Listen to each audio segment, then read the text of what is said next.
Do you hear it? The echoes of the past, the whispers of forgotten truths, fragments of memories lost in the shadows. Welcome to Brainrot, Echoes, where we bring you stories long buried, unravel mysteries cloaked by time, and guide you through the darkest corners of the mind and the universe. Each video is more than just content.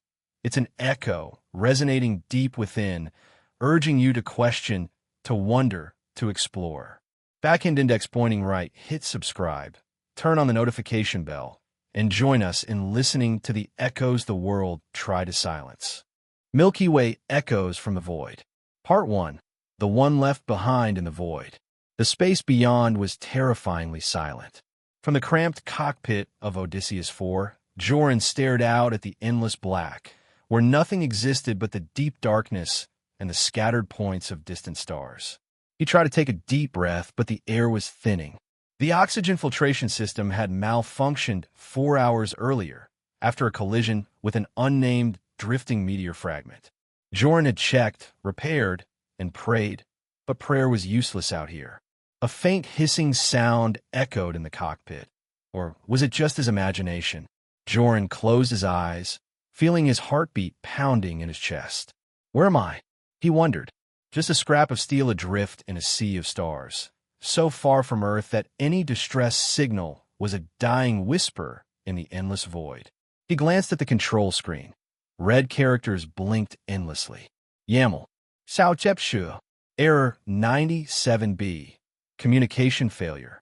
Oxygen level 32%. Power core 18%. A vague voice echoed. Joren, you vain. He spun around in alarm. No one, just himself, and the thick air heavy with the scent of scorched metal. Command center? This is Odysseus-IV. If you receive this, respond immediately. His voice was hoarse, cracking in the silence. Only his own echo answered back. Joren let the radio fall from his hand, his head sinking onto the cold control panel. The void outside seemed to stare back at him. He had once dreamed of this journey, to leave Earth, to set foot on unexplored frontiers, carrying the hopes of an entire civilization. But now, all that remained was silence and the darkness that devoured him. The second night, or was it the third, began. Joren sat motionless in the greenish gloom of the cockpit. Outside, the stars continued their cold, silent vigil. And then, Joren, this time, the voice was clearer. A whisper from somewhere, from space itself, from within his own mind. He leapt to his feet, looking around. Who's there? No reply. He shut down all communication systems, fearing interference. But the whisper persisted, not through the radio, not through speakers, but as if space itself whispered into his ear. Come to us. Joren gripped the seat, sweat beading on his forehead. He forced himself to breathe deeply, telling himself it was just the stress, the dwindling oxygen. But the voice stayed, repeating over and over, sometimes like his old comrades, sometimes like his mother calling him back from distant dreams. He opened the flight log, his voice trembling. Date, unknown. Odysseus-IV. I hear voices in space. Unknown source. Unknown if real or hallucination. I will continue recording. A faint laugh echoed somewhere. Joren clenched his fists, trying to stay calm. Outside, the void remained an endless black pit, but in that blackness, something seemed to be listening. Part 2. Voices in the Dark. Joren couldn't remember when he last slept. The whispers, they wouldn't leave him alone. They seeped into every quiet moment, slipped through every crack of the ship, into his mind like black smoke. He tried shutting down all communication systems, even cut the main power, leaving only life support running. But the voices remained. Joren, hear us, don't be afraid. They grew clearer, as if standing right behind him, though beyond lay only endless night. In the flight log, his handwriting began to shake. Day 6 or more. Comms off. Still hearing voices. Cannot identify source. I'm starting to doubt myself. Oxygen at 22%. Auxiliary power, 15%. I must find a way. He checked the power systems again. Useless. The core was badly damaged, only enough power left to barely keep him alive. Joren switched on his flashlight and climbed down to the technical bay. The ship floated adrift in space, directionless. Outside the windows, the stars seemed like cold eyes watching his every step. The whisper followed. "We see you, don't be afraid, come to us." He froze. The flashlight beam reflected his face in the metal wall. Haggard, hollow-eyed, unshaven, lost. "Is that me?" Joren wondered. He tried a radio one last time. "Command Center. Earth, is anyone there? This is Odysseus-IV. I need emergency assistance." Static. Silence. Then, in the stillness, the voice returned, not through the radio. From everywhere.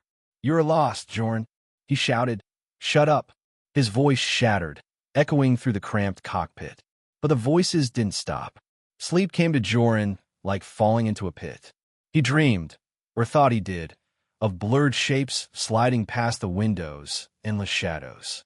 An invisible hand touched the glass, leaving a trail of frost. He awoke with a start, heart racing. Outside, space remained black, silent.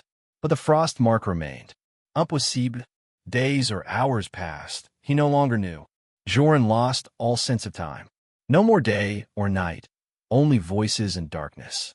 The voice began to shift, sometimes his dead mother's voice, sometimes an old comrade's, sometimes his own voice echoing back from the void. Joren opened the door, just one step.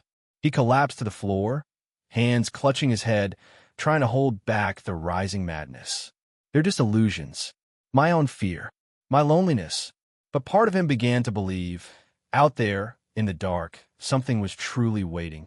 Something that had been there before humanity existed. Something patient.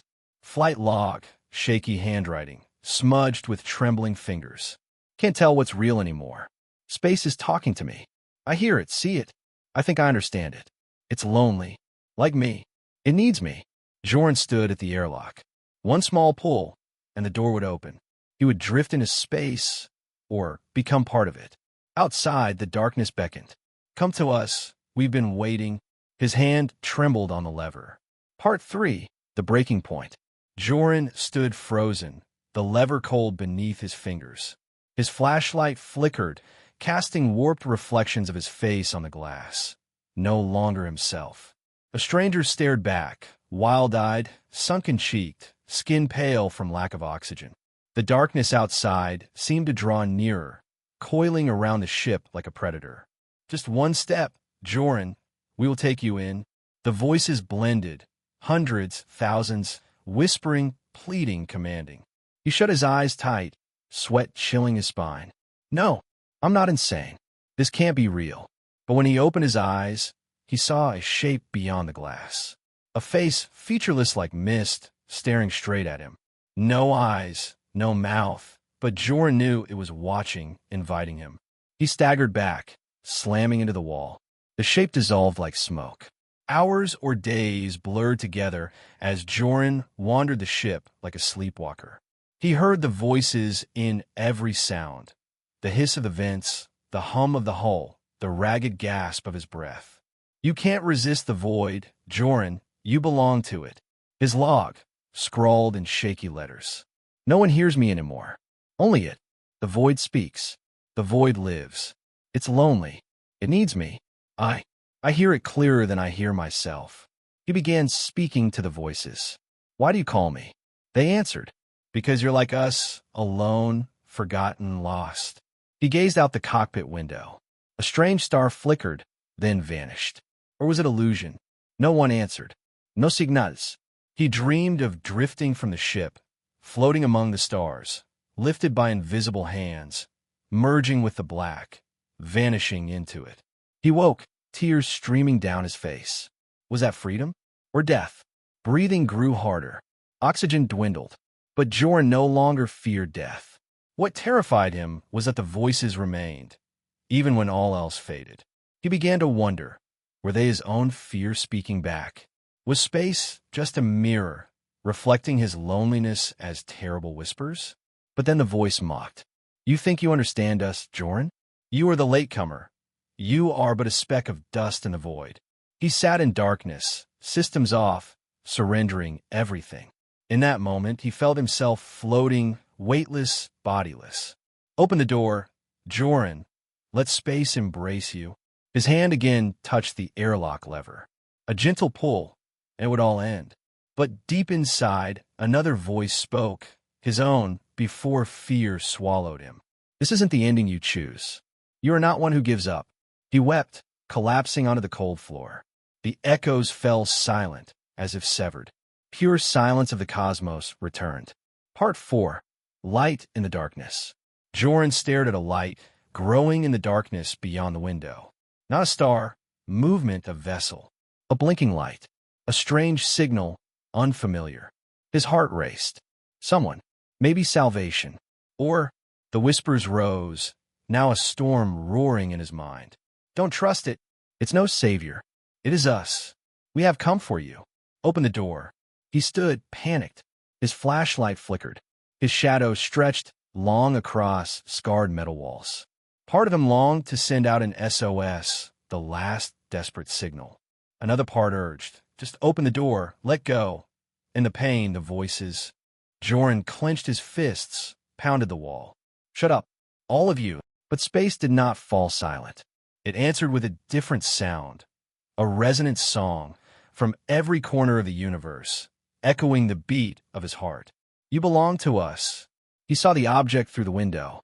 Closed now, a twisted mass of metal, no rescue ship, nothing he recognized. A steel tangle, flashing white light like a dying heartbeat.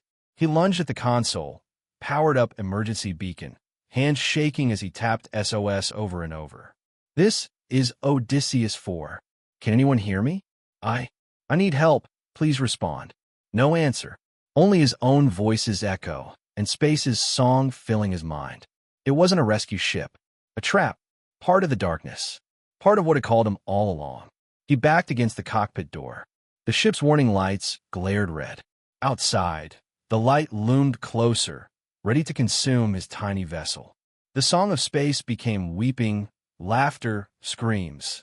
Open the door, Joren. Let us take you. In that instant, he understood. Space was testing him. The voices weren't there to lead him. They were there to wear him down, to see what he would choose. To choose life, or to fade. Joren drew a deep breath, tears streaming down his face. He activated every rescue system, sent his final beacon into the void. Odysseus-IV, transmitting distress signal. I'm still here. I won't give in.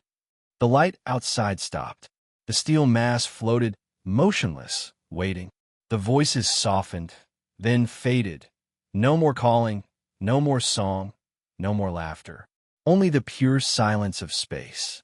Joren collapsed into the pilot's seat, breath ragged. He didn't know if anyone would hear.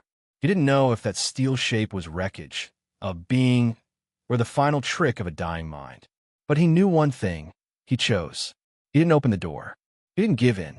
Outside, the light turned away, drifting into the dark, leaving Joren alone, but no longer shattered by the echoes. He closed his eyes, at peace for the first time. Part 5. The Final Whisper. Joren slumped over the console. His last signal sent, the warning lights gone out, the ship's power drained like blood from a body.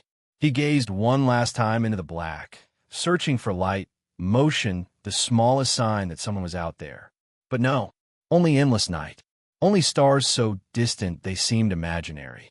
The echoes returned, gentle now, like a lullaby. We're still here, Joren. Space will never abandon you. He closed his eyes, exhaled. A breath thin as a breaking thread. No strength left to fight, no strength to hope. In that final moment, he felt something or someone embrace him.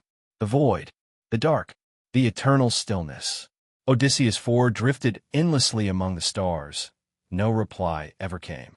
And Joren, Earth's tiny sun, dissolved into the cold oblivion of the universe. No one heard his final whisper,